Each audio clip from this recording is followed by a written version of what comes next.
Okay, part 2 of chapter 20, just to sum up part 1. Most states, all states are employment at will states, allowing employers to terminate for an employee for any reason and an employee to quit for any reason.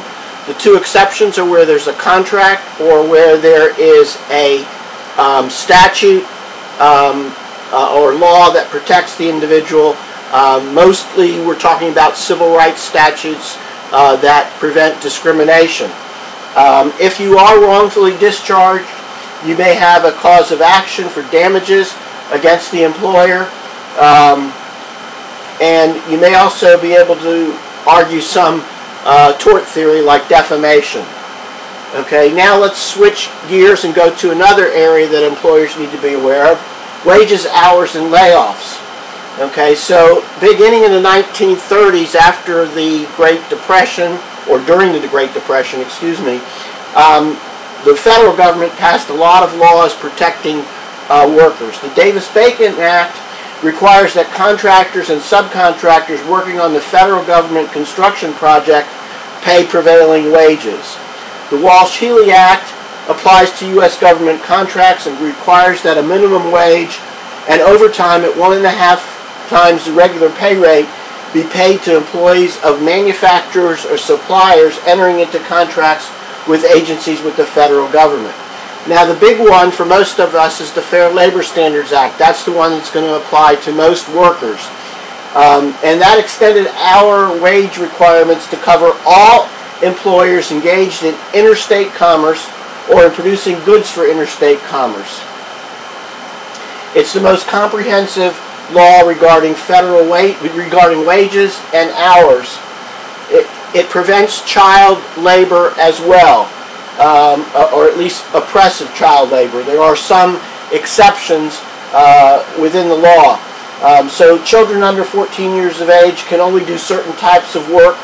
Children aged 14 and 15 are allowed to work, but they're not allowed to work in hazardous occupations. There's also restrictions for children on how many hours per week they can work and how many days a week they can work. Working times and hours are not restricted for persons between the ages of 16 and 18, but they cannot be employed in hazardous jobs. So the minimum wage, I believe this is current, is $7.25 an hour. Has to be covered to non-exempt employees. Most states also have minimum wage. Some states' minimum wage is much more than $7.25. In Georgia, our state minimum wage is less than that. So when the state minimum wage is greater than the federal minimum wage, the state law applies. When the state wage amount is less, the federal law applies. Okay, tipped workers are treated differently, like waitresses, waiters, etc. When an employee receives tips while on the job, the Federal Labor Standards Act gives employers a tip credit toward the minimum wage amount. So in this situation, the employer is required to only pay $2.13 an hour in direct wages, if that amount plus the expected tips equals at least the minimum wage. So I guess they're expecting you to make at least $5.12 an hour in tips if you're a tipped worker. If not, then the employer has to make up the difference.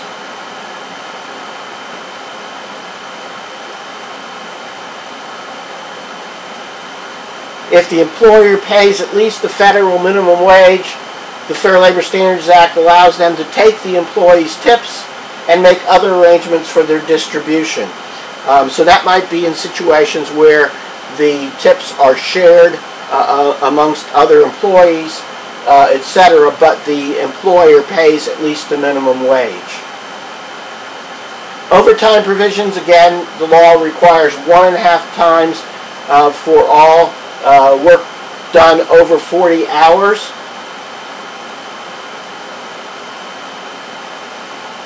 Certain employees are exempt from the overtime provisions, such as executive positions, administrative, professional, etc.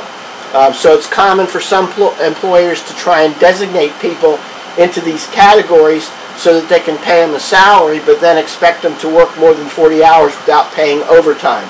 And that can get it to be a tricky situation as to how the law would look at that. Okay. Overtime provisions and exemptions. Employers can voluntarily pay overtime to ineligible employees, but cannot waive or reduce the overtime requirements of the Fair Labor Standards Act. In 2016, it was updated to allow more employees to receive overtime pay. Let me mention one thing about the Fair Labor Standards Act that's an interesting area. Internships. Okay, in the last 5-10 years, the Federal Labor Standards Board, I believe that's the correct agency that oversees the Fair Labor Standards Act, has cracked down on the interpretation of the application of the law to interns. Okay, and there was a major case of law students who were working for a law firm, and they were considered to be, by the law firm, to be interns, and therefore under an exception for internships where they were not being paid minimum wage. They sued and they won. And so now there's a much stronger standard, and I can't enunciate it exactly, but basically what it says is that if you're doing an internship, you have to receive the same amount of value that you are providing for the employer to make up any difference between minimum wage and what you're providing to the employer. So in that lawsuit, these law students were doing kind of like busy work, going through documents. So they weren't learning anything really new. They were performing a sort of ministerial act. And as a result of that, they did that for several months, I believe. And as a result of that, they weren't getting anything in return that was of educational value. And that's why they won their lawsuit. So for students, you need to be more assertive in making sure you get paid in an internship if it's required and you're not getting what you should get as an equivalent in education.